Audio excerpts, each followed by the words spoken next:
everyone, and welcome to Chic Chats. I am Jeanette Ipapo-Tuason, the co-founder of Tuason Racing and the author of Chic Driven, and I am here to give you your best life in bullet points.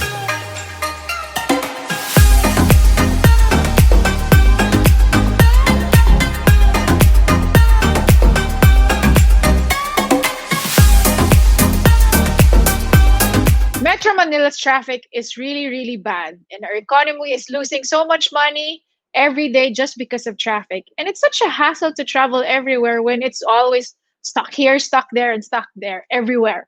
Everyone knows what Angkas is all about. It has disrupted the motoring scene and it made a scene as well. They were open, and shut down, and now they're open once again. To share with us her bumpy ride to success, please welcome the CEO and founder of Angkas, Angeline Tham.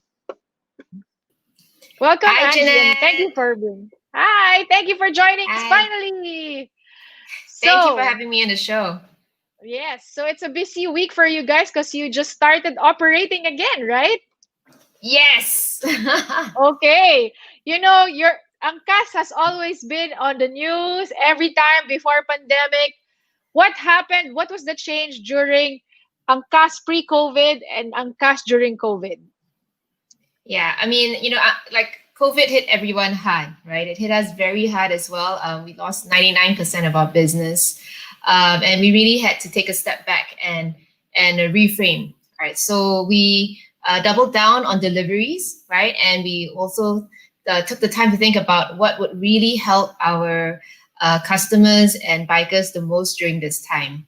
So one, we started educating all our bikers on the facts of COVID because I think when it first hit in March, there was a lot of fake news. Nobody really knew what was going on. So we took the steps to make sure that the facts were there and they would be able to protect themselves and their families from COVID, right? We also provided food packs and whatnot for our bikers. I think on the customer side, we saw that there was a big need for people to be able to help them buy something from a store, right? And restaurants Oh, similarly were now left without any customers because walk-in was like non-existent. So we also took the initiative to partner directly with restaurants to provide a new service called Pabilit for our customers. So and that worked out really well, right? I okay. think in a couple of weeks we had 200 partners, and we also helped our bikers by removing commissions during that time to just make sure that all proceeds go to them. Yeah. Oh, that's great. But let's do a throwback Thursday or a throwback. Yes, it's Thursday now. How did you guys start? I know this story because you told me personally, but let's share it with your viewers. Did you start with this idea? So it's not a new idea. I can't say that I magically discovered the motorcycle taxis, right? In country, it's already existing. It's called habal habal, right? It's something that people already use because there was a big need for getting through traffic and keeping yourself sane, right? So this is something that people are already doing because of the terrible traffic that we have in Metro Manila. And we just decided that like it would be a great thing to do to professionalize it and make it accessible to more people, and with technology, right? So we just basically marry technology with something that's existing, and put a safety around it, training, professionalism, to just improve on it, right? And that's really how Angkas was born, right? Okay. So you're from Singapore and then you went here and you got super surprised with the traffic. That's why this started, right? You thought this was a great idea. You know, there's a love story angle to that. Why don't you share that? Wow. Yeah, so I'm from Singapore, and my first time here into the Philippines, there was a huge shock on one, the traffic, right? And two, well, eventually started doing business here because I met my husband to be on my first trip here. So I have to say I love the people here. They're very warm, friendly, and accommodating. I think for me, starting this business was also, uh, in a way, I see it as helping to give freedom back to people, right? Because like people here are so used to being a slave to traffic, right? All decisions that you make actually revolve around traffic without you even thinking twice about it, right? So like the friends that you make, the work that you do, where you work, that matters, right? Where you send your kids to school, that matters. Like if I wanted to send my kid to the best school, but it's like 10 kilometers away, then that's 2 hours commute each way, right? Is that worth the time? And my favorite example is like long distance relationships, right? If you're in Alabang and your boyfriend, girlfriend to be is in QC, it's got to be true love, because that is a huge effort to send someone home on a daily basis or whatnot. And I, that's something that hit me, because in Singapore, it's 10 minutes is considered like a little bit far, right? So 10 minutes, you're geographically unattractive already. For me, actually, so I mean, this is terrible for me to say, but like, I used to have no boyfriends more than 10 minutes away from you. Oh, okay. It's a good thing it's a good thing it wasn't traffic 22 years ago, 24 years ago, because my boyfriend, now husband, used to live in Parañaque and I used to live in Quezon City. So he called me geographically unattractive. So let's put it in portions, right? So when you were starting Angkas, what was your main challenge? I think our main challenge really was okay. So although business, like if you look at it from a business case, it makes sense, right? Because it's traffic gridlocked, and we had a service that could help you go through traffic, right? I think the two main challenges we had at the start was one, convincing people that motorcycles was safe, or at least Angkas motorcycles was safe, right? Because there was a stigma against riding motorcycles or motorcycle drivers, because motorcycle drivers are seen as criminals sometimes, right? Because they are used for crime, right? But then for me, it's if you look at it, right, a first world country use cars because there's no traffic. But in a third world country like ours, like, or if traffic so much traffic, you would be really stupid to use a car to commit a crime and try and run away, right? Crime has to be efficient too. Well, smart criminals need to be efficient. Okay. So I mean that was that stigma that we kind of had to overcome, right? So at the start, a lot of people are a little bit reluctant to try. I had some of my best customers riding us 3 times a day, and we were like, hey, clearly you love Angkas, right? Can you give us a shout out on social media, tell your friends? And he was like, oh, Angkas is my is my little secret, because if I put it on social media, like my friends would flame me, my grandmother would like nag at me, because what am I doing, putting my life at risk, right? So we kind of had to establish that Angkas's core pillars are about professionalism and safety. We only pass 30% of of our applicants, right? They have to go through background checks. They have to take exams, they have to take training, and they have to do an obstacle course exam as well, right? So we fill 70% of our applicants, because I'm super serious about making sure only the best quality drivers get onto the platform, and I think that's worked out for us in the long run. How did you communicate that you had this hurdle of changing the perception of people with motorcycle taxis? How were you able to communicate that? Because it's widely used now. Yeah. So I think one thing that we learned through time was that nothing markets itself, right? So we basically had to say the same thing over and over and over again to kind of like drive home that message. I think what really worked for us was also word of mouth. So once people like started trying, they were like, wow, this is life-changing, right? My driver's friendly. He was very safe on the road, and I got so much time back to myself, right? Like now it took me half the amount of time to get to where I wanted to go. And it was a great experience. So just making sure that people continued having those great experiences was really, really helpful. And on top of that, we also have a great social media team that was able to put out a persona that was true to the brand, right? We're serious about what we do, but we're also self-deprecating. We tell you the truth about what the situation is, and I think that like got us a little bit of a cool factor. that really went a long way. Yeah. Okay, so I guess social media, the onset of your business really helped. Now, on the second part of your business, you guys were, operating well. It's everybody's using it. And then, government, policy started, Yeah. popping up and kind of became one of your biggest hurdle. So tell us more about that.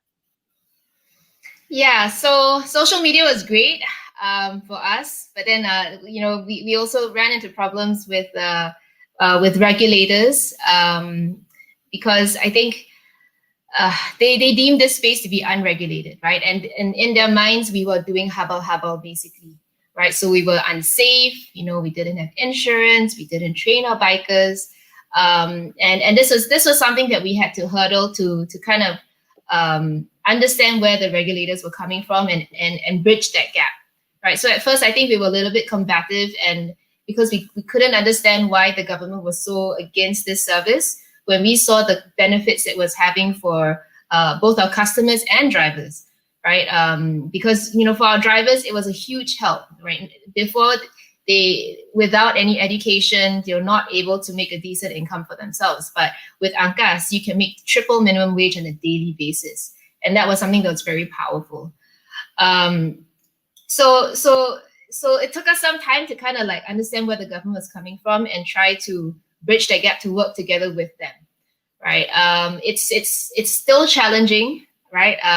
COVID being our latest hit, but I would say that through time we've been able to get that message across better to regulators and politicians who have now are also very supportive of this kind of business, right? So I think they've seen that our safety statistics of 99.997% is unparalleled, I think, in this region, right? Because we take safety and training so seriously, and they've been so as you said, like we've had ups and downs.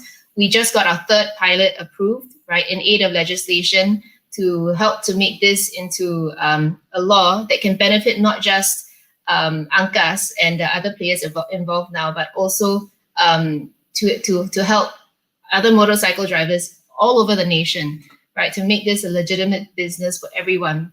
And hopefully what we're working on now is to put the proper safety protocols in place that this can be replicated. So so your first hurdle was getting the message across that it was safe to ride Angkas. Your second hurdle was talking to regulators, business, to government. What kind of communication did you use with that? What kind of strategy or tactic was it different? So wow, what kind of strategies did we use? I think we did a few things, right? One was really to engage regulators, right? To kind of like explain where we're coming from, get feedback on how we can improve. That was a long process. But on top of that, also, I think it helped to also engage the different communities, right? So our biker community was very supportive of this initiative. And I would say that we have the best trained bikers out there. And that really helps with convincing the regulators that, this is a service that we can run properly without the crazy accident statistics that you see outside. We were slowly building trust with our track record. I think also, gaining the support of our customers is also a really great, because if you think about regulation, you have various stakeholders, right? So I think on the customer front, that was something that we were able to also have a lot of support because they were benefiting tremendously from having a service like this available to them. And then in the business community, right, they may not be our end users, but they started seeing the benefits to their productivity and the welfare of the people, right? Because now people were like on time, they can do 10 meetings in a day versus just 3 before, and they were seeing the benefits of that. On the other stakeholders, which is like on the politician side, right? They started seeing also the livelihood that this can provide to really the constituents and really how this can also help productivity in the economy. So there were various stakeholders that we engaged to kind of figure out what would be what would speak most to them and to gain their support in this journey of ours. And of course, we have like super creative marketing. So like we also ran like, I don't know if you've heard of it, but our safer than condoms uh, campaign, right, which was used in our concerts and our unity rides, just to get the message across, right? Because if you think about statistics, it kind of puts you to sleep. Yeah. So we have a 99.997% safety record, right? Condoms is only 98% safe, FYI. Okay. And yeah, so you know, these are just creative ways to get the message across, to have it stick in people's minds. And I think that kind of just helped us along the way with different stakeholders putting out messaging that people can remember in bite sizes. And yeah, so I think that's how we got to where we are today. I mean, there's still challenges, of course, but that was our initial journey. Yeah. So let's say, for example, if there's somebody, if you can sum it up, what are your key learnings in your journey with Angkas? My key learnings. I think With the one is always expect the unexpected, right? I think like in any I guess business model that you're disrupting something existing, there's always going to be challenges, and it's best to just expect those challenges so you don't get hit too hard by it, right? yeah. Yeah, I think the other thing is really nothing markets itself, right? So I think for us and for yourself, right? You know your business is, I don't know, like safe, or you have the best product out there, and the reasons why. But this is not going to be apparent to other people, right? Even though in your head it is, you need to find a way to communicate that consistently, and like until you're blue in the face, right? Until to other people, right? Because I would Okay. say that, you know, 3 years into the business, sometimes when I go to government meetings, I still get asked like, oh, do you take more than one passenger, right? Which is very common for Habal. And we're like, no, sir, right? We take only one. We follow all traffic regulations, and we have our additional ones on top of that for our bikers. So like they can't travel more than 60 kilometers per hour, and et cetera, right? So there are a lot. And then, oh, you don't take more than one. That's very good. And right in my head, it's like, I thought that's something that's super basic to what we do, but it's not. So don't be surprised, and just keep at it. Yeah, and I guess lastly, it's just, you know, always remember why you're doing what you're doing. Like what is that North Star in the business, in for the business, right? And that kind of like will help guide you through the tough times, and That's help you right. through the good times as well. Yeah. So, Angkas has a very cool persona, as you mentioned, and social media. You Yeah. did concerts, social media. Was social media your main medium, or you had to do print, advertising? What do you think is the most effective medium for you guys, for your product and Most service? effective medium. Uh, I would say that I think overall, I would say that our most effective medium is probably from our happy customers, right? That's really, I think, where it all stems from. If you don't have a good product and you don't have happy customers, even if you had a great social media like campaigns or whatnot, it won't resonate, because what you're saying may not be true. So I would say that our it's our most powerful assets, probably our customers, right? Who advocate for us strongly. Yeah. So, what does the future hold for Angkas?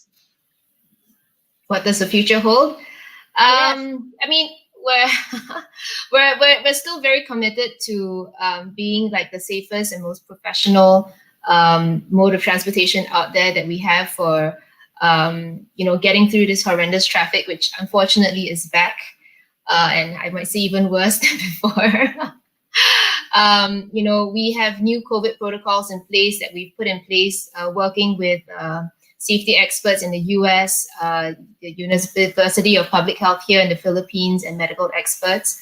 And I think that's something that we're committed to continuing, right? Motorcycle transportation, I believe, is going to be very, very key to helping the economy kind of pick up in productivity again, because it's open air. So open air ventilation is actually one of the most important factors for reducing transmission for COVID.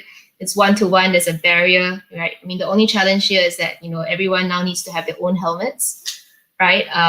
But it's for the safety for everyone, and we're hoping to kind of like bring that service back to more people, right? To give people confidence to get out of the house, do what they need to do, because I think COVID is here to stay for at least another year, right? Yeah, So I I mean, believe so.